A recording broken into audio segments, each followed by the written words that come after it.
L'évangile d'aujourd'hui nous propose de méditer sur le royaume des cieux que Jésus présente comme un trésor d'une grande valeur qui dépasse tout autre bien que nous cherchons à acquérir ici-bas.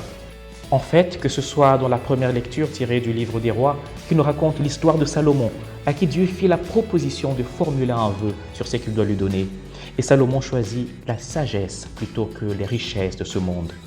Ou que ce soit dans une des paraboles de l'évangile d'aujourd'hui, où le Seigneur Jésus compare le royaume des cieux à un champ dans lequel un homme découvre un trésor.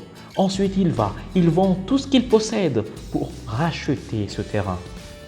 Dans les deux histoires, la parole de Dieu nous interpelle. Elle nous interroge sur nos valeurs, nos échelles de valeurs. Une question fondamentale à laquelle nous devrions réfléchir, parce que y répondre, c'est donner du sens à toute notre vie. Une telle réponse dicte nos choix, nos décisions et inspire nos projets. Il s'agit entre autres de me demander derrière quoi est-ce que je cours toute ma vie? Ou plutôt, qu'est-ce que je cherche à acquérir et à accumuler à tout prix et qui ne saurait m'être enlevé? C'est quoi ce trésor impérissable contre lequel je suis prêt à tout vendre, à tout sacrifier, puisque c'est le bien suprême que je ne dois pas rater? Autrement dit, il s'agit de me demander au finish, quel est le sens de toutes mes études, de tous mes projets de vie, de développement, de mon mariage, de mes affaires, de ma famille? Et quand bien même je penserais avoir tout acquis des richesses, du pouvoir et des plaisirs de ce monde, comme Salomon. Et après, la question c'est de me demander s'il y a une finalité à tout cela.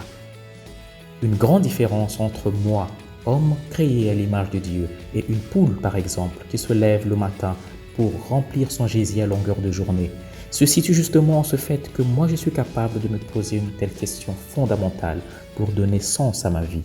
Salomon, dans son opulence, s'est bien réalisé que l'on n'achète pas tout avec les richesses, avec l'argent de ce monde.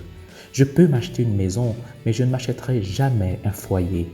Je peux acheter des médicaments, mais je n'achèterai jamais la santé. Je peux m'acheter des plaisirs, mais je ne m'achèterai jamais le bonheur. Tout comme je peux acheter des élections, mais je n'achèterai jamais la légitimité. Ou encore je peux acheter un accord, mais je n'achèterai jamais la paix. Me questionner sur l'échelle de mes valeurs dans ma vie, c'est plus fondamentalement me demander pourquoi je suis au monde, pourquoi j'ai été créé. À cette question, saint Ignace de Loyola répond que l'homme est créé pour louer, honorer et servir Dieu notre Seigneur, et par là sauver son âme.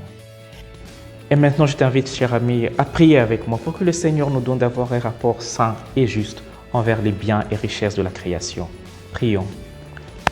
Seigneur mon Dieu, apprends-moi à chercher et à faire usage des biens de la création autant qu'ils me conduisent vers la fin pour laquelle tu m'as créé. Et donne-moi le courage de m'en dégager comme Salomon, autant qu'il me détourne de toi. Qu'en tout, je ne désire et ne choisisse uniquement que ce qui me conduit plus sûrement à ta plus grande gloire et au salut des âmes. Amen. Bon dimanche chez vous.